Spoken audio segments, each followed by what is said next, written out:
Whatever Monday you want is yours. Okay, so again, good afternoon, everyone. Please bear with me. There's been a lot of news, so I have a few things at the top. So with respect to the FAA system outage that occurred early this morning, the safety of Americans is the top priority of the President, the Department of Transportation, and the FAA. DOT and FAA report that yesterday they were working through issues in the NOTAM system, which is used to communicate key safety information about runways and flight patterns with pilots. To be clear, we're not talking about air traffic control here, but we still consider this to be a vital safety system as well. So FAA staff continued to work through the night to resolve the outage and issued a ground stop at 7:25 a.m. this morning, which lasted for approximately 90 minutes. FAA lifted the ground stop once the NOTAM system was available again, which means that the critical safety information required to resume travel was indeed available. The President was briefed this morning by Secretary Buttigieg before departing for Walter Reed with the First Lady, as you heard directly from the President on the South Lawn this morning for yourselves. As we shared this morning as well, we do not have evidence that this outage was caused by a cyber attack. The FAA is working aggressively to get to the bottom of the root causes for the system outage so that it does not happen again. Bless you, Emily. Okay, so yesterday the Department of Education proposed what would be the most affordable student loan repayment plan in history. The new plan, if implemented, will cut monthly loan payments in half for undergrad borrowers. It will mean borrowers making less than about $30,000 per year will not have to pay a dime on their student loans each month, and it will reduce the time it takes for low balance borrowers to get their student loan debt forgiven. The proposal delivers on the plan President Biden announced in August to provide millions of borrowers with more affordable monthly student loan payments, giving them additional breathing room to start a family, buy a car, and purchase a home. Today, we have further evidence of President Biden's economic plan delivering for American workers. Qcells, a major Korean solar manufacturer, announced it will invest more than $2.5 billion to expand their plant in Dalton, Georgia, and to build a new plant northwest of Atlanta. This investment will create 2,500 jobs in Georgia and represent the single largest investment in solar manufacturing in the United States. In its announcement, Qcells emphasized that Inflation Reduction Act was critical to making this investment possible. This builds on the more than $25 billion in major investments in Georgia in electric vehicle and battery manufacturing, solar manufacturing, construction materials, and more since the President took office. When the President talks about building our economy from the bottom up and middle out, this is exactly what he is delivering: more investments, more jobs, more manufacturing in America. In gun safety news, Illinois has now become the 9th state across America to pass an assault bans weapon and take bold action to keep weapons of war off America's street. President Biden commends the leadership of Illinois' Governor J.P. Pritzker, House Speaker Chris Welk, Senate President Don Harmon, Representative Bob Morgan, and the numerous advocates, survivors, and elected officials whose tireless efforts turned the pain of Highland Park and other acts of violence into meaningful action on behalf of all of the people who live in Illinois. As you've heard from me before, President Biden has taken historic action to reduce gun violence, including signing the Bipartisan Safety Communities Act last summer, and he has continued to press for more action to keep our homes, schools, and communities safe, including federal laws requiring background checks for all gun sales and a ban on assault weapons and high-capacity magazines. In the meantime, the President continues to urge other states to join California, New Jersey, Connecticut, Hawaii, Maryland, Massachusetts, New York, Delaware, Washington, D.C., and now Illinois to ban assault weapons at the state level to save lives. And finally, a quick note on yesterday's special election in Virginia. We congratulate Aaron Rouse for his win in Virginia's 7th district, a district previously held by a Republican. He made his campaign clear about the choice Americans across the country have between extreme MAGA Republican policies that would take away women's ability to make their own health care decisions, and Democrats focused on expanding access to reproductive care and lowering costs for American families. It's not just in Virginia. This was, of course, a critical issue in the midterms elections, as many of you reported. And in their first slate of bills, House Republicans are prioritizing legislation that would amount to a national ban on abortion. It's not just tone deaf. As Republican Congresswoman Nancy Mace said herself, it's extreme, out of touch with the beliefs of the majority of Americans around the country. The president knows that women's ability to make their own health care decision is non-negotiable, and we will continue to fight to make that case at the state and federal level. And one final note, on Friday, ahead of the president's trip to Atlanta this weekend, we will have a special guest in the briefing room. We'll have a senior advisor for public engagement, Keisha Lance Bottoms, will be joining us, will be joining me to talk about some of her work, as well as preview the significance of the president's remarks at Ebenezer Church on what would have been Martin Luther King Jr.'s 94th birthday. With all of that said, you guys can start waking up now. Zeke, why don't you take us away? Thanks, Karine. I was hoping you can provide an update on what the president has been doing at Walter Reed while the First Lady's been undergoing this procedure. You saw the First Lady's office put out a brief statement a couple minutes ago, but what has the president been doing? He's supposed to get the PDB at 1 o'clock. Did that happen while he was up there? So I'll say this and be very simple. Today is about his wife. That is the focus for the president right now. As many of you know, the president accompanied the First Lady to Walter Reed National Medical Center for her scheduled outpatient procedure, commonly known as MOUS surgery. The First Lady's procedure is proceeding well, and as expected, Dr. O'Connell will provide an update about her today. But again, this is about the president supporting his wife of 45 years.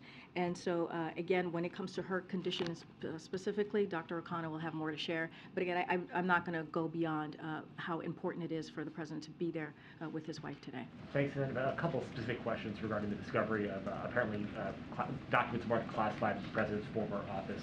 The president acknowledged yesterday that he had been briefed that those documents had been found. When was he briefed that those documents had been found? So let me just lay this down a little bit, because there's just for folks who happen to not be following this. Look, the president addressed this issue yesterday. He addressed it on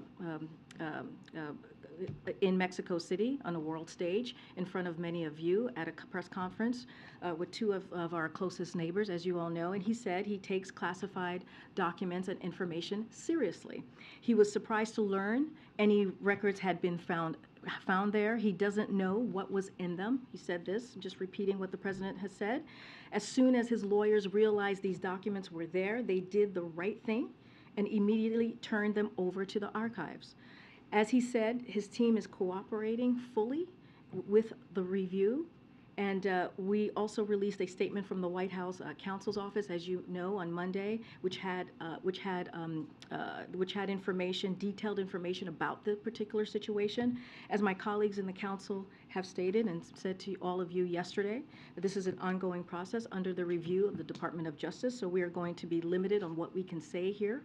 But as the president told you, as my colleagues have said to many of you, we are committed to doing the right thing, doing this in the right way, and we will provide further details when it's appropriate. Karine, you mentioned you want to do this the right way. Presumably that means the transparent way. So my question was, when was the president briefed? He said he was briefed. When did that briefing happen? Again, I'm not going to get into details. I'm not going to get beyond what the president shared yesterday.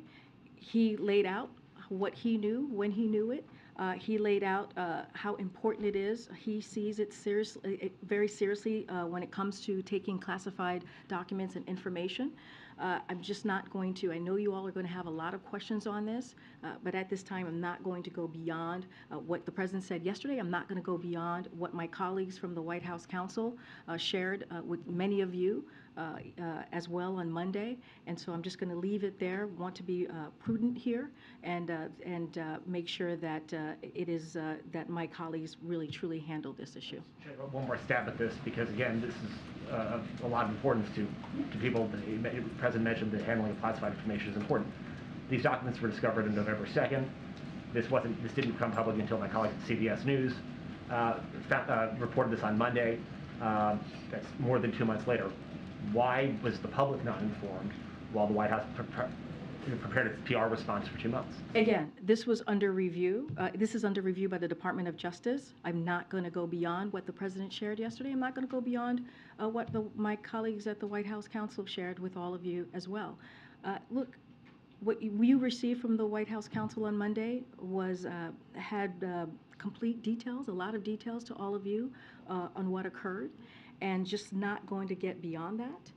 It is, again, an ongoing process. We're going to respect the process. As the President said, his team handled it the right way, and we're just not going to get ahead of the process from here.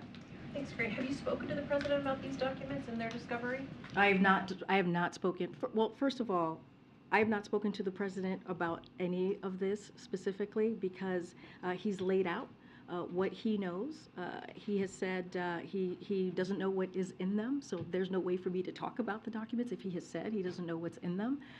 And we're just going to allow the process to continue. So for the sake of the American public who want these questions asked and answered, would the President characterize what happened here as a mistake? Would this White House characterize this as a mistake? What I'll say is this is an ongoing process. You heard from the President. He spoke about this in detail yesterday in front of, on a world stage, in front of many of you who were there, in front of many of your colleagues. He laid out what he knew. He said that he seriously, he takes this seriously when it comes to classified documents, when it comes to information that is classified. He was surprised to learn about the records had been there. And again, he believes that the lawyers did the right thing, and they immediately turned them over to the archives. And the President saying that he was surprised to learn about these documents, is he saying that he did not bring those documents to that office? I'm just not going to go beyond what the President said. Do we know who did bring those documents to the office? I'm not going to go beyond what the President said. But you're saying you want to be transparent and do things the right way. We're yes, not going to get any more answers. And his team of lawyers did do that. They did the right thing by turning over the documents to the archives. That's what they did once they realized that they had them, that they were there. So it's not clear, Karine, how the documents got from the White House to this office? Steve, I appreciate the question. It's under review. I'm going to let the DOJ do their process. I'm just not going to get ahead of it. Back on the FAA outage, has cyber totally been ruled out? Right now, that is what I said. We do not, this has not been viewed as there's no evidence of a cyber attack at this point. The President has directed Department of Transportation to conduct a full investigation into the causes and provide regular updates. Again, this is incredibly important, a top priority, the safety of Americans who are flying every day. We want to make sure that they're safe. This is a top priority for the President, a top priority for the Department of Transportation, and certainly FAA. And so we want to make sure that we get to the root causes so this does not happen again. Lastly, on the First Lady, when was this lesion discovered? I'm not going to get ahead of what Dr. O'Connor is going to share later today. I stated that the procedure is going well. I'm just going to leave it there and let her doctors speak to it. On the documents case, again, you've laid out that the President's lawyers and the special counsel are dealing with the legal side of this. You've now laid out that you have not had a conversation with the President about this. But this was reported Monday. It happened in November. Are you aware of any conversation in the West Wing among others, people other than the President, about disclosing this once it was discovered? What I can say is I was asked by your colleague if we talked about the documents themselves. The President said he does not know what was in them, right? But also just wanted to clear that up. I understand you guys are going to have a lot of questions on this. I get that. I know you guys are going to have a lot of questions on process and specifics. And what I can tell you is that I'm not going to go beyond what the President laid out. I'm not going to go beyond what my White House counsel colleagues have stated. I would refer you to them for any other specifics or additional information. I want to be prudent here. I want to make sure that we do this in the appropriate way. We're going to ask them because that's our job. I understand, and my job is to answer your questions. So here we go. Let's go. We asked this is because on like day 2 of this administration, when he swore all of you in, the President said, quote, I'm gonna make mistakes. When I make them, I'll acknowledge them, and I'll tell you. And I'll need your help to help me correct them. So you're the one here Yeah, and talking to us about this. That's why we're asking you. So let's just remember that. When Ed, he was asked yesterday- we don't need to have this, we work very well together. We do. We don't need to have this kind of confrontation. Ask your question, and I will answer them the best that I can. Part of the reason we're laying that out is because you're laying out your part of the job. I We're laying know, out our part of the job. I know, which but is I'm ask just the saying that we question. don't We need know to there have are people who contentious, will be you don't need to be watching contentious when- with me here, Ed. The president was asked yesterday, but did not answer this part of the question. Why didn't he or someone in the White House inform the American people when these documents were discovered on November 2nd? Did it have anything to do, because people are asking this part of it, did it have anything to do with the fact that the election was just a few days away? Again, Ed, this is under review by the Department of Justice. It is literally under review right now. As I am talking to you, it is under review. So I'm not going to get beyond the process. I'm not going to get beyond what the president said. Look, the White House counsel, my colleagues in the White House counsel, laid out a very detailed information about what this particular issue on Monday. You all have that. I'm just not going to get beyond that. The Department of Justice is independent, as you know. They're doing a review, and I want to be prudent here, and it would be But more there was appropriate. nothing It would stopping be you- more appropriate for my colleagues in the White House counsel's office to address this. Then we walk them into the briefing room and we hope they can come soon to discuss this. But there's another thing. There was nothing stopping the President of the United States from disclosing the discovery of these classified documents in his former office before it was under Justice Department review. What I So can why tell didn't he you, disclose what it? I can tell you right now is what the president share with you what the president said to all of you, right? Which is he was surprised by this. He definitely, truly respects the process here. And also when it comes to classified, he takes classified documents very seriously. And again, I'm going to leave you to the information that the president provided to all of you, and also just yesterday, in front of many of you or your colleagues, and also what my White House counsel colleagues shared on Monday. This, the leaders of the Senate Intelligence Committee today, like they did after the raid at Mar-a-Lago, have asked that the Director of National Intelligence conduct a national security assessment of this apparent discovery of classified information. Has the president asked for one, or are you aware of the ODNI? I would refer you to Department of Justice here. This is, again, Department this of is, Justice doesn't handle national security. I would refer you to Department of Justice on this particular issue that's being reviewed currently. On whether the Office of Director of I National would- Intelligence is I would- conducting a national security When it comes assessment? to the review that we are currently speaking of right now, of these classified documents, I would refer to Department of Justice. Go ahead. Apart from those classified documents, the president did say that he was unaware of records being brought to that specific office. So aside from those, has he asked his lawyers, has he looked into whether any other documents have been taken to any other office that he has, whether in Wilmington or Rehoboth? Has there been any kind of like audit that's been done of where there may be others that he doesn't know about? I'm just not going to speak to this. I'm going to let the process continue. It's an ongoing process, and so I'm just not going to speak to this from here. It is more prudent and more appropriate for my colleagues at the White House Counsel. On another to note, speak to you this. were touting the Q-Cells announcement and the Inflation Reduction Act. I just want to ask, though, Governor Kemp in Georgia is also, touting the deal and taking credit for it. Did the administration work with the Republican governor to get this project off the ground? How much help was he in this process?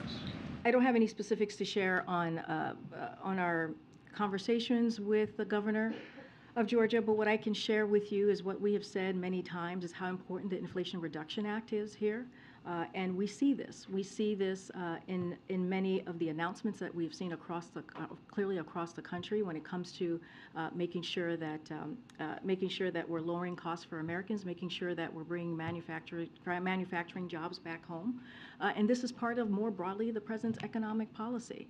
And so we see this a lot. We see where Republicans do not support some of the major critical policies like the Inflation Reduction Act, but then take credit for it, like the American Rescue Plan, but then take credit for it. But that also shows you how effective the president's economic policy has been and how it does indeed work and deliver for the American people. And so I'll just leave it there. Go But ahead. the president does talk about bipartisanship. I mean, He does. did Governor Kemp help? It does. I just said I don't have anything to lay out for you, but what I'm sharing with you is what we have seen over and over again when it comes to Republicans who do not support what we're trying to do on behalf of the American people. Again, the Inflation Reduction Act. Again, the American Rescue Plan, right, which is all part of the president's economic policy, which has shown to have worked, which has shown to actually create more than 10 million jobs, which have actually helped to lower in cost.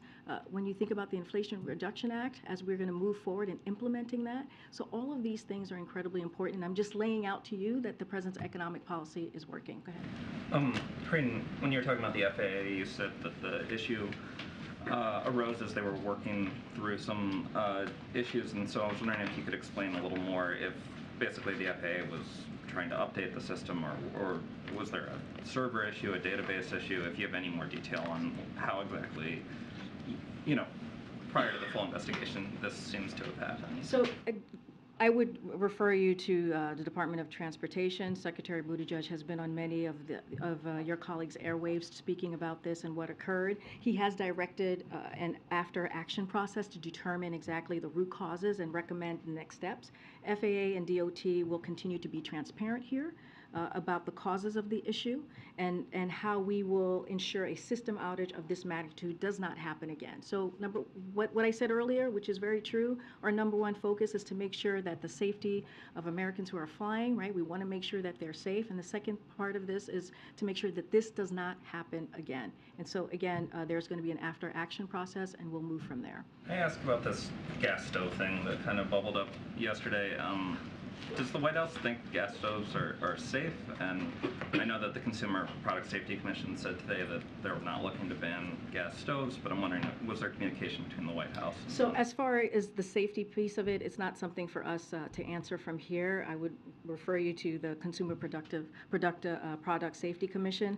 As the chair said today, and I quote, research indicates that emissions from gas stoves can be hazardous, and the CPSC is looking for ways to reduce related indoor air quality hazards. But to be clear, I am not looking to ban gas stoves, and the CPSC has no proceedings to do so.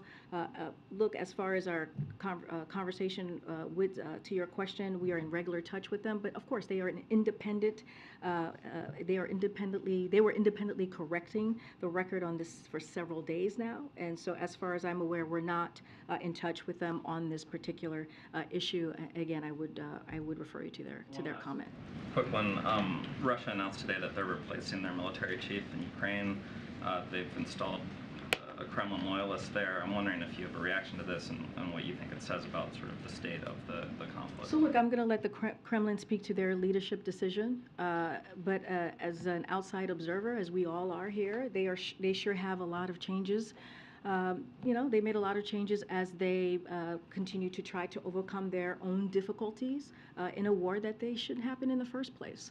So again, I'm not going to comment for them. I'll certainly let the Kremlin speak for themselves. But again, this is a war that they started. This is a war that they created, a brutal war, and they can end it today if they choose to do so. Thank you, Karine. I have two questions for you. Last week, President Biden said that the war in Ukraine is at a critical point, and then you repeated the statement from this podium. So I'm wondering, where does this assessment come from, and why the White House thinks that the war in Ukraine is at a critical point right now? And secondly, Poland announced today plans to send a company of Leopard tanks to Ukraine as a part of international coalition. Does the U.S. support such a coalition, and is President Biden considering sending American Abrams tanks to Ukraine to help, especially if he thinks that the war is at a critical point? So I'll say this. Look, Russia has been attacking Ukraine for 10 months now, 10 months. And this winter, we're seeing a new approach by Putin targeting civilians. You've heard the president talk about that specifically. It is unspeakable what the Ukrainian people are enduring. and they are bravely fighting back. I'll say this to your second question. The president has made clear to President Zelensky, as you know, he was here very recently. You saw them stand side by side, and you heard the president talk about the commitment that he has for the Ukrainian people, and that the U.S. will continue to have their back, stand with Ukraine as long as it takes. And we've been very clear and consistent on that. We are moving fast and delivering to support Ukraine with the tools it needs to win this war. We just announced a PDA of $3 billion, the largest one, just last week. And so that is going to continue. Again, we will be with them as long as they need us. I'm going to move on. I'm going to move on. I'm going to move on. Okay. Thank you, Karine. Do you have a reaction to Moderna potentially increasing the price of its COVID vaccine by 400%? I don't have a response to that. I would have to check in with the team. This is the first I'm hearing about this. And separately, do you have a reaction to Governor DeSantis a couple days ago claiming to activate the National Guard the Florida National Guard in response to the Cuba migration surge? So we have known for some time now, right? We have seen Governor DeSantis do political stunts. That is how he perceives to fix this issue from Florida, right? And he takes, we're talking about people who are coming from countries who are dealing with political strife, who are dealing with issues where they're trying to find asylum, and he treats them like pawns. And so we have called that out over and over again, and we will continue to do that. And he is not dealing with the problem. He's actually creating a problem. And so that's what I have to say to that. We've talked about Governor DeSantis and the mockery that he's making of a process that the president is trying to fix. He's trying to deal with this issue. He has made, when you think about immigration reform, a priority by putting forward a piece of legislation on the first day of his administration. And what he's going to continue to call on is for Congress, Republicans, to actually take action and really deal with this crisis, this issue. Okay. Karine, a couple of questions. One, is there a log showing how many times the president has been to that office during, his vice president, when he was vice president, etc.? Is there a log showing the times that he traveled there? Traveled where? To that office. To the Yes, the Biden Penn Center. Yes. You mean since he's been vice president? No. Oh, since he left as vice president? Yes. I do not know of such a log. Nothing. Look, I'm not sure. You're just trying to see how many times he's gone to the Penn Biden Center or office. I don't have anything to share about how he's. I mean, at least for the last 2 years, right? You guys have been very aware of where he goes, right? Because he has a protective pool that travels with him at all times. So I can only speak to the last 2 years. When he was a citizen, right? After becoming vice president, I cannot speak to his movements there, where he's been, or how many times he was there. As you know, he worked at University of Pennsylvania, so clearly he was there often. But as president, you guys are very much aware of his movements and where he goes and the trips that he takes, because he is indeed president of the United States. So I can't speak to after that or before that. You spoke of the legal aspect of it. There is also a political aspect to this as well. There are some Republicans who are grabbing onto this cloud of documents that have been reported. What do you believe will happen? How will the work for the American public go forth with Republicans already talking about investigations? Already, Marjorie Taylor has been screaming impeachment for the longest, and now with this, she's saying impeachment. How does the work of the American public move forward as now documents are reported that were in an office connected to Joe Biden? Again, I'm going to sound like a broken record, but the more prudent thing to do is to make sure that my colleagues are dealing with this, my colleagues in the White House Counsel Office, and I want to respect the process. This is an ongoing process, as you all know, that is being reviewed by the Department of Justice, and I'm just not going to speak beyond that. I know you're talking about the politics. Not just the legal, but I'm talking about the politics. I understand. I'm just not going, there is an ongoing process that is being reviewed by the Department of Justice. I'm just not going to speak beyond that. And lastly, the Atlanta trip. Can you talk about what this moment, with this year being the 60th anniversary of the March on Washington, what does this King holiday mean to this president? This holiday, as every holiday, when we talk about the legacy of Dr. Martin Luther King, when we remember him on his birthday, has always been a critical moment for this president. You heard him talk about the reasons why he decided to run. A lot of it had to do with civil rights. And he has an administration that makes sure that no one is forgotten, that that he has an administration that represents the country, one of the most diverse administration in modern history, and that also shows a commitment to how he believes to Dr. Martin Luther King Jr.'s legacy as well, and making sure that we walk in that legacy every day. I don't want to get ahead. He's going to be speaking, as you know, at Ebenezer Church in a couple of days, and he wanted to make sure that he recognized that day by going there and talking about the legacy of Dr. Martin Luther King, what he meant, not just to the Black community, but to every community just across the country, to Americans. Karine, thank you so much. President Biden campaigned on a promise to stay true to the spirit of transparency. Why then, how is it possible that the White House did not reveal the presence of these documents prior to the election when they were found? Again, the president spoke to this personally yesterday. You heard him at the press conference. He laid out what he knew, and he talked about how important and how he sees this as a serious matter when it comes to classified documents and information. He talked about about how he was surprised to learn about the records that had been found there, and he laid out his process and his thoughts. I'm just not going to go beyond that. Again, we released information that was very transparent, meaning the information that you all got received from the White House Counsel's Office. And I know you all are going to have a lot of questions. I get that and I understand that, but I'm not going to go beyond the process that's currently happening at the DOJ. Does it undercut the president's promise of transparency that these documents were not revealed for several months after the White House discovered them? But look, so when his lawyers realized that these documents were there, they turned them over to the archives. They did the right thing. They turned them over.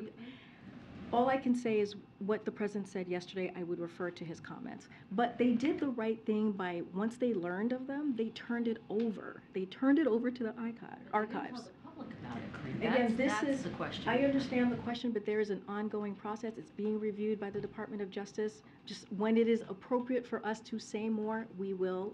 Otherwise, I would refer you to the White House Counsel's Office. I do want to be very clear about something you said, make sure I understand you. Following up on one of my colleagues who asked you, you have not spoken to the president about this? Weren't you traveling with him when he made this public statement? The way I heard the question is, have you talked to the president about the documents? And he doesn't know what's in the documents. That's the way I heard the question, so that's the way I was answering the question. Talked to him about the revelation of these documents? Yes, we've talked about the CBS story, we talked about the revelation of the documents, obviously. But about the documents itself, what's in them, that is something that the president doesn't even know, and I'm just going to leave it there. Okay, has he conveyed to you when he was briefed, and if not, can you go back and get that answer? I've not talked to the president about that. What I can tell you is I know you all have a lot of questions. There is an ongoing process here, and so I'm just going to let the process finish. Quick follow. I want to let you respond to former Vice President Mike Pence, who talked about what he and some other Republicans are calling a double standard with the Department of Justice. Mr. Pence said the kind of double standard that we see being practiced by the Biden administration in the wake of this incident in the Justice Department, I think is exactly what undermines public confidence in our justice system. Again, as soon as his lawyers realized these documents were there, they did the right thing and they turned over the documents to their archivist. That's what they did as soon as they realized the documents were there. And his team is cooperating fully with the review. Again, there's a review happening by the DOJ, and we're just going to let the process move forward. Great. I'm going to go around. I'll come back. Thanks, Karine. Just to follow up on Franco's question, given the position you're holding right now, there are no assurances you can provide at this point that there are no other classified documents out there in any other office and or home. Again, this is an ongoing process, so I'm going to let the process continue. It is being reviewed by the Department of Justice, and I'm just going to leave it there. And you referenced the council's statement that there are limitations to what you all can say at this point in time. Do those limitations, just for clarity's sake, extend to literally everything beyond what the special counsel said on Monday night and what the president said last night? There's the White House counsel. My colleagues are here to answer questions on this particular issue, and I am just going to let them speak to this. They put out on Monday a very informative, transparent statement about this particular issue. So I'm going to let them speak to this any further. But as for me, as for here, I'm just not going to go beyond what's happening currently. And just one last one. The president alluded to it last night. You kind of have as well the idea of once this is kind of all over or wrapped up, there will be more information. There will be more details. Do you have a plan for that? How should we expect that additional information to come? In terms of, will you detail everything you know once this is done? How does that all work? So as the president told all of you yesterday, we are committed to doing the right thing here, and we'll provide further details at appropriate time, and that's all I can share at this time. Afghanistan, please, Karine. Thanks, Karine. The U.S. Travel Association says today's FAA catastrophic system failure is a clear sign that America's transportation network desperately needs significant upgrades. So what specific steps are underway to ensure that outages like this won't happen again? So the NOTAM system is continuously being updated. That is something that is happening on a regular basis. As Secretary Buttigieg said today, DOT is asking the FAA how we improve the system to ensure it is a state of the art. Every 5 years there is a review of the FAA authorization, and that is coming up this year. So we welcome the attention from Congress to ensure the FAA has what it needs to address these issues. The FAA is working aggressively to get to the bottom of the root causes of what happened with the system outage today, and making sure that it doesn't happen again. Clearly, the safety of Americans who are flying every day is a #1 priority, and what they're going to do is to make sure that this doesn't happen again. How concerning is it for the White House that there's no backup, no contingency to this system when it does fail? Look, what you saw happen today was out of abundance of caution, the action that was taken, because, again, the safety of Americans is a priority. They're going to get to the bottom of this. There's going to be an after-action document that's going to be put together, and so we will make sure that what the president wants to see is to make sure that this doesn't occur again. Could you tap into funds from the bipartisan infrastructure law, for example, to try to make some of those upgrades that you're talking about? Well, we'll see what the after-action report shows. I don't want to get ahead of that as far as any funding and what needs to happen next. Thank you, Karine. First, does President Biden have confidence in Transportation Secretary Buttigieg? Yes. Why? Because Secretary Buttigieg he respects the secretary and the work that he has been doing. You have seen the secretary on TV.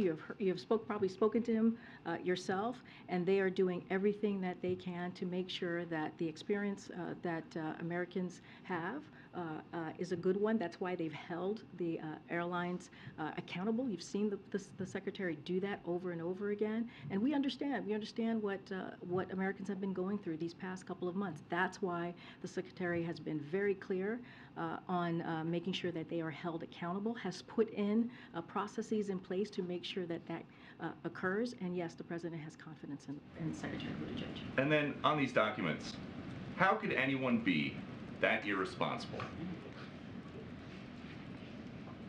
Isn't that what this president says about mishandling classified documents? The president spoke to this personally. He spoke to this personally, and he believes that classified documents and information should be taken seriously. He takes them seriously, and he was surprised to learn by any records have been. I disagree. Here's what happened. Once Then why his. is there a Justice Department? Well, let me explain to you the process. Here's what happened when his lawyers found out that the documents were there. They immediately turned them over to their archives. But they were But there they in the first immediately place. I understand turned them that over they- to the you say archives. They did the right thing I'm not when they gonna figured it out. go into specifics, but what I am reiterating to you is what you heard from the president yourself, Peter, which is how he saw the process and how he respects and truly respects and takes this very seriously, and when he knew, and how surprised he was by it, and the actions that the right actions that the lawyers took. Again, this is under review by the Department of Justice, and we're going to let that process continue. How can President Biden be trusted moving forward with America's secrets? Because his lawyers, his team did the right thing. But he had a closet with His classified lawyers information in did it the that right. they found. How did it get Again, Did the he lawyers did. do He the was right thing? surprised that the records were there. He spoke to this But they were personally. there. He was surprised that the records were there, and when his lawyers found out and his team found out that they were there, they turned it over to their archives, and now it's being reviewed by the Department of Justice. And just one more. Why didn't President Biden want to see what's really going on at the border? He did see exactly what's going on at the border. He didn't talk to any migrants, and he didn't go anywhere that people actually cross illegally. Why not? But he went to the Migrant Center, which was a critical place to be when you think about the partners who are our partners who are helping support the migrants on the ground there.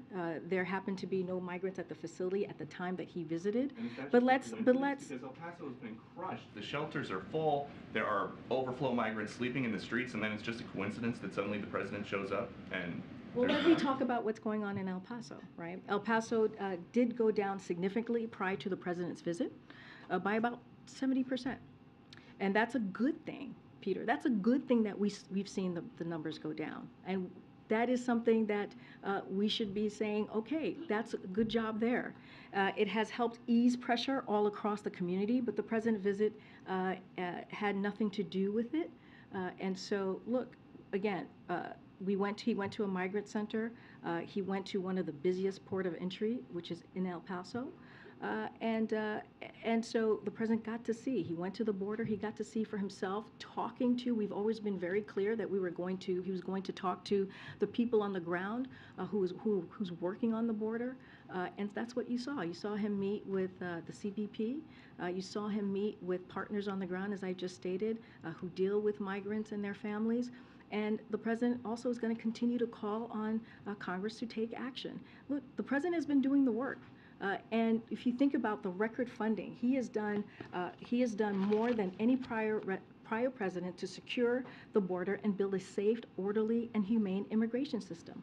And that's what the president has been able to do. We've got 23,000 agents working to secure the border, and we'll soon be hiring 300 more.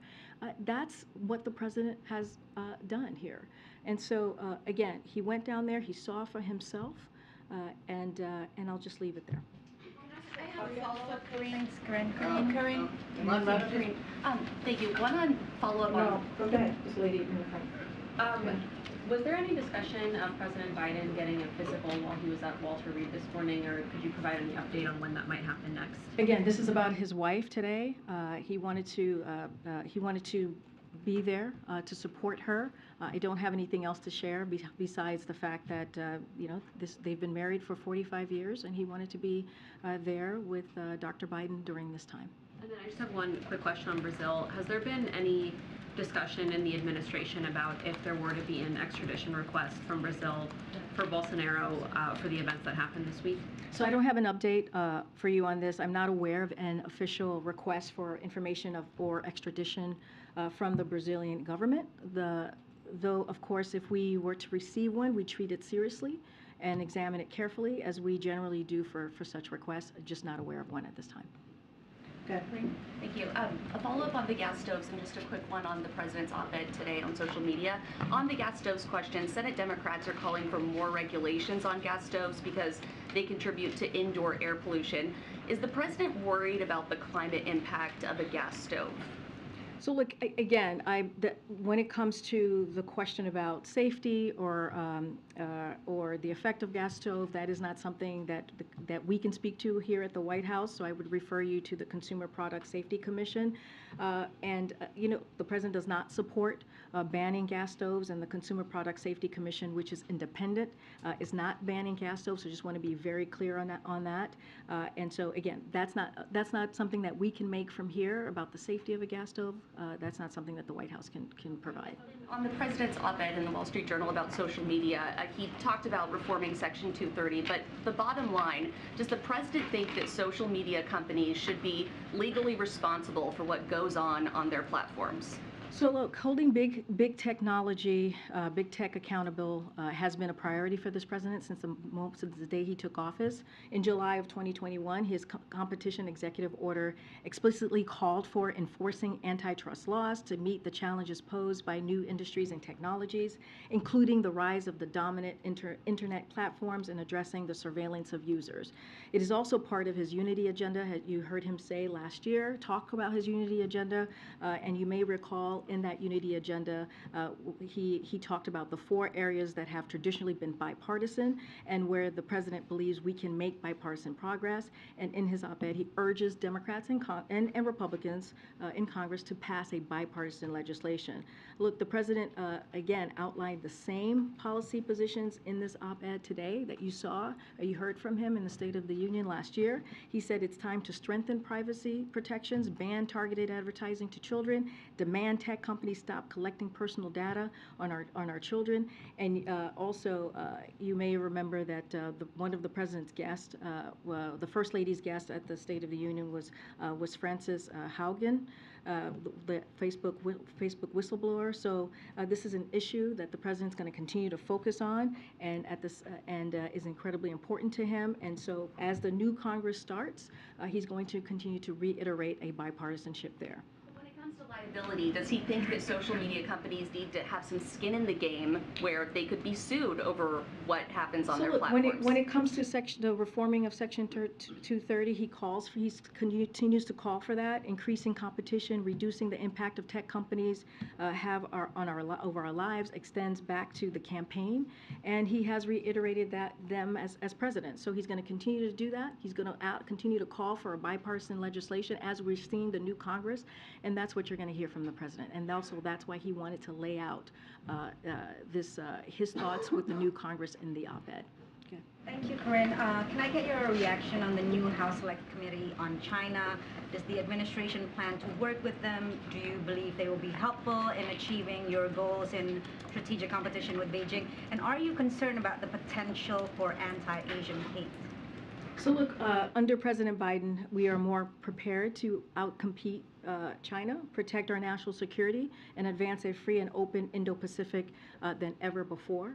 Many of our efforts we have been pursuing are bipartisan, underscoring the alignment at home on the key issue. We look forward to the committee getting stood up, and we'll continue to work with Democrats and Republicans in Congress on this issue. It is a top priority as we talk about outcompeting China. Just on the last part, are you concerned about the potential of the committee perpetuating any kind of anti-Asian hate? Look, that is something that we will always call out against. That's something that you've heard from the president and you've heard from this administration, calling out any anti-Asian hate. That is not who we should be or who we are. And so, again, that is a commitment that he has to the Asian community. One more just please, Karine, ahead of the Prime Minister's visit, can you share the goals of this visit, particularly in terms of, in the context of countering China and holding Russia accountable on its invasion of Ukraine? If you can be specific about what this visit particularly means in the U.S.-Japan strategic relations. Right So now. let me just more broadly, the two leaders are going to have an extensive and in-depth conversation over the last year at the East Asia Summit in Cambodia. So they're going to continue that conversation, continue that relationship relationship, and the bilateral visit and Quad Summit in Tokyo as well. So they have had many extensive conversation. The Prime Minister will arrive at the White House after consulting closely with us and regional partners on the release of Japan's new national security strategy and commitment to boosting its defense depend on to 2% of GDP, including to invest in new defense capabilities. These unprecedented moves will strengthen deterrence in the region in order to advance peace and stability in the Indo-Pacific and globally. As you asked me about China, this meeting also comes as Japan continues to be a critical partner for the United States and Europe in holding Russia accountable for its brutal war against Ukraine. The meeting between the President and the Prime Minister will highlight the pivotal moment we are in for the U.S.-Japan alliance and underscore how President Biden's focus on investing alliances and partnership, including Japan, is bearing fruit. And you will hear more about this meeting when we'll get a readout on Friday. Go ahead, Kristen. Yes, going back to transportation, TSA plans to roll out facial recognition technology at its airports nationwide, but critics have raised concerns about the racial inaccuracies, especially for Asians and African Americans, when it comes to this technology. What is the White House's response to this racial disparities, and what kind of oversight can be provided to ensure that there isn't this inherent bias in this technology? So the TSA continuously evaluates and improves upon technology and process to better protect the traveling public and ensure that screening is conducted in a manner that respects the dignity of each individual. That is clearly a priority. DHS is working with NIST to assess the performance of face recognition technology and reduce demographic differentials, particularly as it relates to race and gender. And so that's what they're going to continue to do, is evaluate and improve. Can I ask a question? 40 people in Afghanistan today. Can you respond to that? Can I just ask if you have any information about why the president's personal attorneys were at the Penn Biden Center in the first place? Were they looking for something specific? Was there something specific they were doing going through these documents? It just seems like to send, if it was just routine moving stuff, to send a personal attorney to do that. I would refer you to the White House counsel's very extensive kind of information on Monday that they provided. So I refer you to that. Great, thanks so much. On the ground stop this morning, it's just such an unusual procedure. I'm wondering if you can go through in any more detail when the president was told that this might happen, and was he involved in that decision or that conversation before it was issued, or did he learn afterwards? If you just could provide a little more detail about how that process worked. So when it comes to the ground stop, that's something that the FAA, a decision that they made, an order that they made. So I'll send you to them. As far as the president, FAA worked on this issue, as I mentioned, as you've heard from Secretary Pete throughout the night, and briefed Secretary Buttigieg early this morning. And then in turn, the Secretary then briefed the president, and he spoke to you all directly shortly after. And so that has been the process on how the president was briefed. The president knew before this ground stop, or if he was told immediately afterward? He was told before. And then sort of looking back to the summit, that there were not major announcements on the border or fentanyl, and I'm wondering, what we should take that to mean in terms of the success of the summit. So as it relates to migration, irregular migration, obviously that was a key topic of discussion, as all of you know. President Biden discussed ways our countries can continue to work together and to address irregular migration, so that conversation certainly happened extensively. He discussed the recent announcement of additional enforcement actions coupled with expanded pathways for Cubans, Haitians, Nicaraguans, and Venezuelans. And the leaders were able to agree on a number of initiatives, including a virtual platform through the Los Angeles Declaration website, which will provide migrants when one unified location in which to access legal pathways they may be eligible for, as well as establishing physical centers where migrants can come in person, access those legal pathways as well. And so that, again, it was an extensive conversation on irregular migration. When it comes to fentanyl, we've been focused on taking big actions to fight drug traffickers and go after financiers of cartels attempting to bring fentanyl into our country. And so during his meeting with President Obrador, the president discussed increased cooperation to prosecute drug traffickers and dismantle criminal networks, disrupt the supply of illicit precursors, chemicals used to make fentanyl as well, shut down drug laboratories, and prevent trafficking of drug, arms, and people across our shared border. So there was a commitment and coordination and on law enforcement training, the best practices, so we can better go after criminal networks in the fentanyl trade. Again, this was a meeting, a summit that happened to our closest neighbors on how we can move forward in dealing with some of the issues that are really important to the three leaders. Was it as ambitious as you had hoped? I mean, was the White House a little, let down by the scope of the agreements? And can you sort of characterize, how you're feeling at this moment about, the outcome? So we believe we announced a robust set of initiatives on issues that are critical to North America. That's what you saw from the three leaders. You saw them yesterday in Mexico City answer questions, speak to the different the different issues that matter to their country. And look, just a couple of things that includes expanding and deepening our security cooperation to combat drug trafficking, as I just laid out, redoubling efforts to address climate change by taking efforts to reduce methane emissions and decarbonize public transportation, strengthening and expanding North American supply chains for semiconductors and critical minerals, and providing alternatives to irregular migration by increasing ways migrants can access legal pathways to North America. Again, we believe those were a robust set of initiatives, continuing their close friendships as we move forward to what's important and critical to North America. And then on the border, we were wondering, there were not Republican members of Congress with the president. Were they invited to come with him? Can you sort of talk through that? Yeah, so I was asked about this a couple of days ago. Look, we go through the normal process as we go into a state with whether it's Republican or Democrats in that state, and just don't have anything further. Our Office of Legislative Affairs certainly reach out to congressional members. Our Intergovernmental Affairs certainly reach out to state and local official. As you saw, the Governor Abbott met the president at the when he arrived at the airport, and so again, this is we have a regular process that we go forth with every trip, and there was nothing different here. So Legislative Affairs did reach out to Republican members, and the way we reach out to their federal offices, like we always do with every trip. And then one quick question, just following up on April's really good point. She, in her question, brought up the notion that President Biden was really former Vice President Joe Biden during the period in which these documents were found.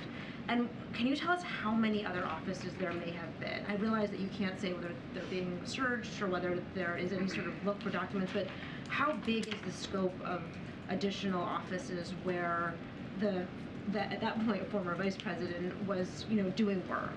Look, this is an ongoing process, and I'm just going to be prudent here, and it would be more appropriate for my colleagues to answer, my colleagues at the White House counsel's office to address this.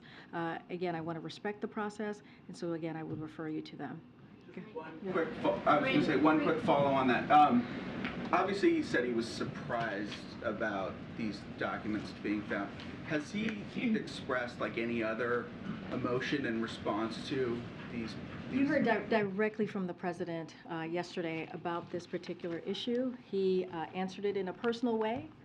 Again, I would refer you to his response and how he saw the issue. I just don't have anything else to share beyond what the president shared with you and the American people yesterday. We'll see you tomorrow. Thank you. Thanks, Karine. Thanks, Karine.